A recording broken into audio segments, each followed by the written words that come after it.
नमस्कार विद्यार्थी मित्रांनो, आजच्या व्हिडिओमध्ये इयत्ता 10वी गणित भाग 2 जुलै 2023ची प्रश्नपत्रिका आपण प्रथम सत्राच्या सरावासाठी सोडवणार आहोत. प्रकरण पहिलं समरूपता, दुसरं पायथागोरसचे प्रमेय, तिसरं वर्तुळ आणि चौथं भौमितिक रचना या 4 प्रश्नावरती आधारित प्रथम सत्राची गणित भाग 2ची प्रश्नपत्रिका आहे. यावर आधारित आलेले प्रश्न आपण सोडवणार आहोत. अधिक सराव अत्यंत महत्त्वाचा आहे. 10 सेमी केंद्र ओ असलेल्या वर्तुळाच्या कंस ACB मध्ये कोन ACB अंतर्लिखित केला आहे. जर माप कोन ACB 65 अंश असेल तर कंस ACB किती? या ठिकाणी हा कंस अंतर्लिखित केला आहे ACB आणि माप कोन ACB हा 65 आहे. त्याच्या आत असणारा जो हा कंस AB आहे, हा ACB हा अंतर्लिखित कोन आहे 65 मापाचा. त्याच्या आत असणाऱ्या कोनाचं माप अंतर्लिखित कोनाच्या प्रमेयानुसार 130. अंतर्लिखित कोनाचे माप त्याच्या अंतरखंडित कंसाच्या मापाचे निम्म असतं. संपूर्ण वर्तुळ कंसाचं माप 360 मधून आपण जर हा अंतरखंडित कंस 130 मापाचा वजा केला तर शून्यातून शून्य गेले 0, 6 मधून 3 गेले 3, 3 मधून 1 गेला 230 अंश. हा माप कंस ACB 230. अचूक पर्याय D. ओके. एका चौरसाचा कर्ण 10√2 सेमी असल्यास त्याची परिमिती काढा.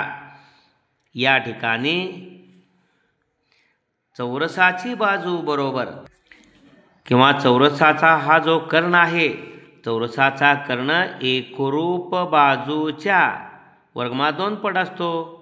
एकरूप बाजू गुणिले वर्गमूळ 2, कर्ण आहे 10√2 बरोबर एकरूप बाजू गुणिले वर्गमूळ 2.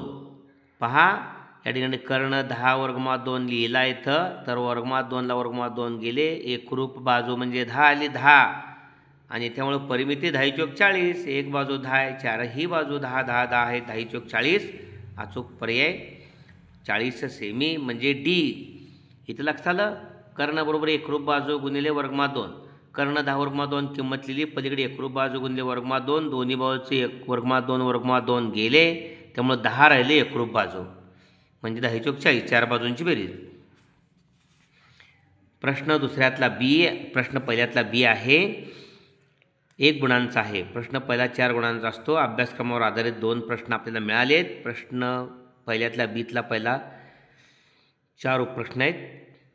पहिला त्यातला खालील आकृतीमध्ये त्रिकोण ABC व कोन DCB 90 अंश, हे दोन्ही ABC आणि DCB 90 अंश. AB बरोबर 6, DC बरोबर 8. तर एरिया त्रिकोण ABC भागिले एरिया त्रिकोण DCB किती? या त्रिकोणांचा ABC आणि DCB पाया BC हा समान आहे. या ठिकाणी समान पायांच्या त्रिकोणांच्या क्षेत्रफळांचे गुणोत्तर त्यांच्या संगत उंचीच्या प्रमाणात असते.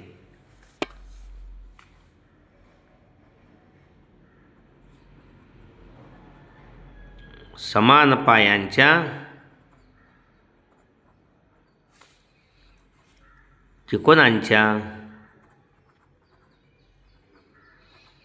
क्षेत्रफळांचे गुणोत्तर त्यांच्या संगत उंचीच्या प्रमाणात असते.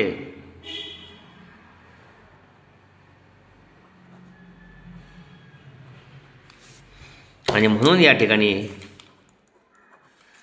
एरिया त्रिकोण ABC भागिले एरिया त्रिकोण DCB, ABCची उंची AB आहे आणि उंची DCBची उंची DC आहे. AB भागिले DC. AB आहे 6 आणि 8, DC 8. 6 भागिले 8 बेत्रिक 6, बेचौक 8. त्यामुळे आपल्याला जे गुणोत्तर मिळालेलं आहे एरिया त्रिकोण ABC भागिले एरिया त्रिकोण DCB बरोबर 3/4. ओके.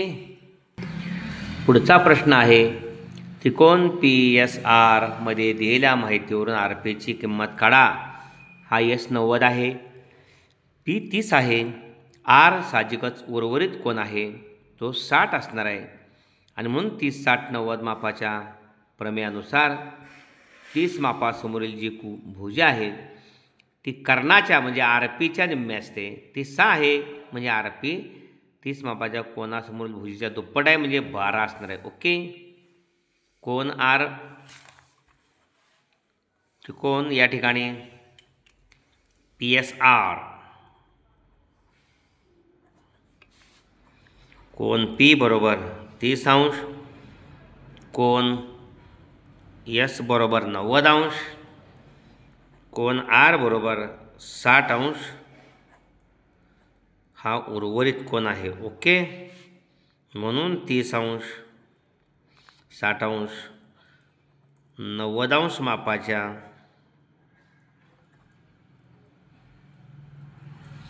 प्रमेयानुसार या ठिकाणी 30 मापाच्या कोनासमोरील भुजा SR ही कर्णाची निम्मे असते. कर्ण PR आहे, काटकोनासमोरील भुजा SR 6 दिलेला आहे, भागिले 2 हे गुणिले आले इकडं बरोबर पलीकडं PR राहिला.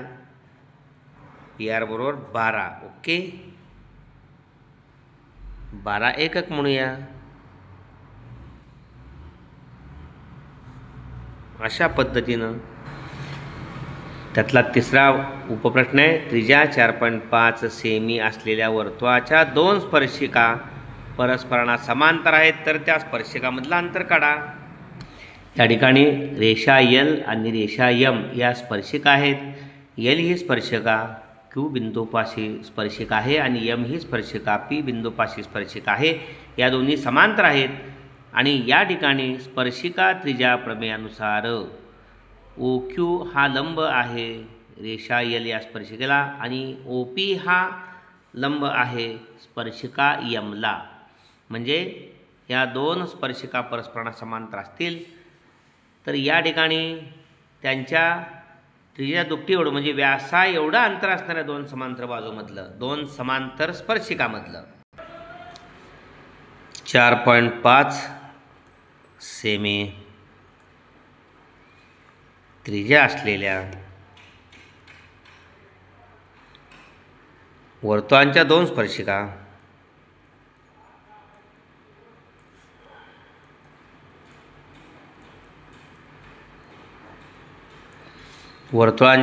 स्पर्शिका परस्परांना समांतर आहेत.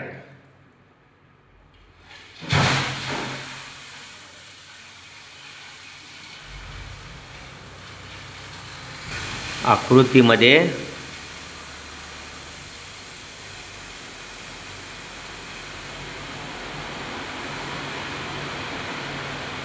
त्रिज्या OQ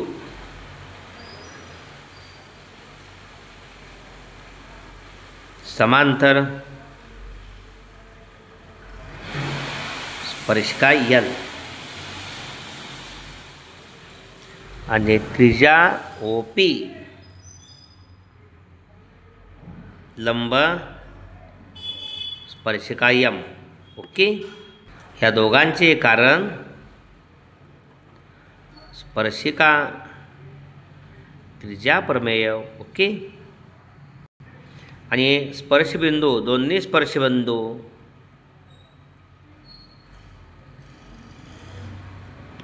व केंद्रबिंदू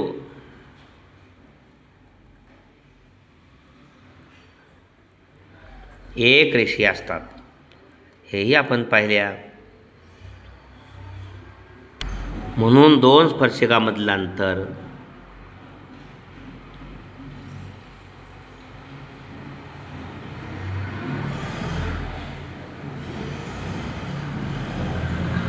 त्रिज्ये दुप्पट म्हणजे 9 सेमी. ओके. केवळ फक्त या ठिकाणी त्रिज्या OQ लंब स्पर्शिका L आणि त्रिज्या OP लंब स्पर्शिका M लिहिल्यानंतर 2 स्पर्शबिंदू वर्तुळ केंद्र एक रेषीय असतात. म्हणून 2 त्रिज्यामधलं अंतर 2 स्पर्शिकामधलं अंतर 9 सेमी. 4.5 + 4.5 9 सेमी असं लिहिलं तरी चालतंय. प्रश्न दुसरा ए. कृती पूर्ण करून पुन्हा लिहा. कोणते 2? 4 गुणांचा प्रश्न असतो. या ठिकाणी 3 दिलेले असतात, पैकी 2. आणि प्रत्येक प्रश्नामध्ये 4 चौकड्या असतात, प्रत्येकी अर्धा गुण.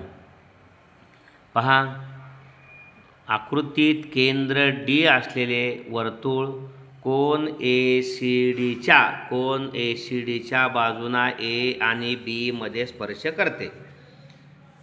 जर कोन ए सी बी 52, जर कोन ए सी बी बरोबर 52 असेल तर कोन ए डी बीचे माप काढण्यासाठी कृती पूर्ण करायचे. हा इतका सोपा प्रश्न आहे. ए डी त्रिज्या ही सी ए स्पर्शिकाला लंब आहे, त्यामुळे इथं काटकोन आहे. बी डी ही स्पर्शिका सी बीला ही बी डी त्रिज्या लंब आहे, त्यामुळं चौकोन सी ए डी बीमध्ये ए आणि बी हे 90 मापाचे. या दोघांची बेरीज 360 असणार आहे, 180 असणार आहे, कारण ए चौकोनाच्या 4 कोणांच्या मापांची बेरीज 360. सी जवळचा कोन घेतला, ए जवळचा कोन घेतला, बी जवळचा कोन आणि डी जवळचा कोन. त्यातले कोन ए जवळचा आणि बी जवळचा माहिती आहे. 90 90 180 वजा झाल्यानंतर सी हा दिगडी 180. सीचं माप 52 आहे. 180 मधून 52 वजा करावं लागतं आपल्याला, किंवा 90 90 180 180 आणि हे 32 म्हणजे या ठिकाणी हे 52 आहे. त्यामुळं 90 90 180 आणि 52 232 हे 360 मधनं वजा करून हे उत्तर मिळेल. पाहूया. चौकोन ए बी सी डीमध्ये कोन सी ए डी अधिक कोन सी बी डी बरोबर 90 अंश. स्पर्शिका त्रिज्या प्रमेय. इथला कोन आणि इथला कोन, इथला आणि इथला 90 मापाचा कोन आहे. आणि मग कोन ए सी बी अधिक कोन सी ए डी अधिक कोन सी बी डी अधिक ए डी बी 360 अंश म्हणजे चौघांची बेरीज. इथला इथला इथला इथला तिघ आहेत. ओके, हे चौघं. त्यामुळे हा ए सी बी 52 आहे, हा 90 आहे, हा 90 आहे आणि ए डी बी काढायचे आहे. 90 90 180 52 232. 90 90 180 आणि 52 232 लिहिलं इथं. ए डी बी काढण्यासाठी 360 अधिक 232 पलीकडे गेले, वजा 232. 360मधनं 232 गेले, 10तनं 2 गेला 8. इथं आजच्या दिला 6मधून 3 गेले 3 आणि 3मधून 2 गेला 1, 138. ओके, अशा पद्धतीनं. 10मधून 2 गेले 8 आणि 6मधून हाच्या दिला 3 आणि 1 4 गेला, 6मधून 4 गेले 2 आणि 3मधून 2 गेला 1, 128 128. प्रश्न तिसरा बी. खालील उपप्रश्न सोडवा. या ठिकाणी प्रश्न दुसऱ्यातला बी. एकूण या ठिकाणी 5 उपप्रश्न असतात, पैकी 4 सोडवायचे असतात, प्रत्येकी 2 गुण. 8 गुणांचा प्रश्न आहे. या ठिकाणी प्रश्न तिसरा अभ्यासक्रमावरचा आहे. वरील 2 प्रकरणे दुसऱ्या सत्रासाठी म्हणजे पहिल्या सत्रासाठी नाहीत. वरील आकृतीत किरण पी क्यू हा वर्तुळाला क्यू बिंदू स्पर्श करतो. जर पी क्यू बरोबर 12, पी आर बरोबर 8 तर पी एसची लांबी काढा. या ठिकाणी स्पर्शिका छेदिका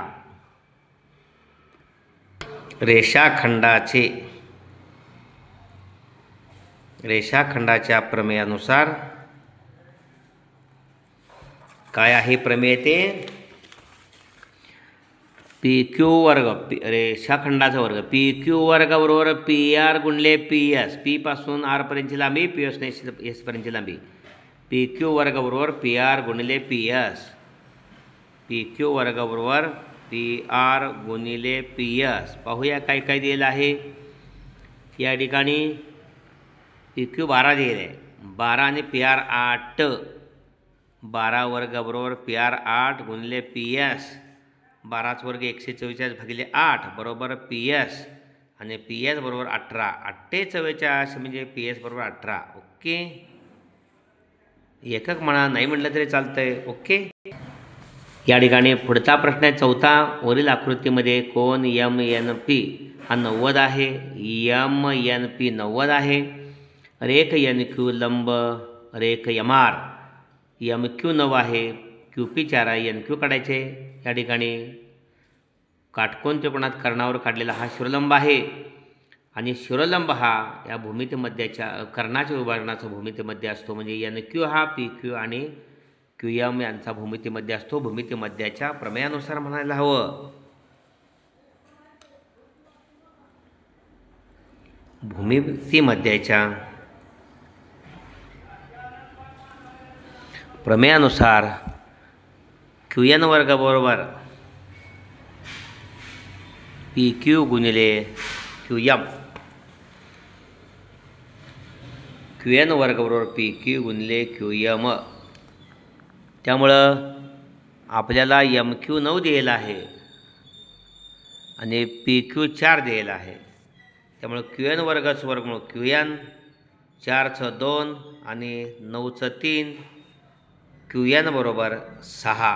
ओके, अशा पद्धतीनं. त्यातला 5वा आहे वरील आकृतीमध्ये रेख ए बी समांतर रेख सी डी समांतरेख एफ दिलेल्या माहितीवरून एक्स व एईची किंमत काढा. 3 समांतरेषाने छेदिका यांच्या गुणधर्मानुसार बी डी भागिले डी एफ बरोबर ए सी भागिले सी. 3 समांतरेषा आणि छेदिका यांच्या गुणधर्मानुसार बी डी भागिले डी एफ बरोबर आत्ता सांगितल्याप्रमाणे ए सी भागिले सी. बी डी दिलेलं आहे 8 भागिले डी एफ 4 दिलेलं आहे. ए सी 12 दिलेलं आहे आणि सी एक्स दिलेलं आहे. एक्स बरोबर 12 गुणिले 4 आणि एक्सला गुणिले 8 आहे तो भागिले. एक्स बरोबर 4 न 8ला भागायचं 4 1 ते 4 2 8 2 न 12ला 6 एक्स बरोबर 6. ओके, अशा पद्धतीनं परीक्षेमध्ये असं कॅल्क्युलेशन करायचं नाही. डायरेक्ट 6 मंडायचं कच्चं करून 12 चौक 48 भागिले 6 8 संग 48 एक्स बरोबर 6. आणि एही विचारलेले आहे ए सी अधिक एक्स. ए सी या ठिकाणी दिलेले आहे 12 अधिक एक्स. आपण 6 काढलेला आहे 12 आणि 6 18 ए बरोबर. ओके, अशा पद्धतीने हा व्हिडिओ आपण जरूर लाईक करा आणि आपल्या सर्व 10वीतल्या विद्यार्थ्यांसाठी तो शेअर करा. यातील उर्वरित प्रश्न पुढील व्हिडिओमध्ये आपण घेत आहोत. धन्यवाद.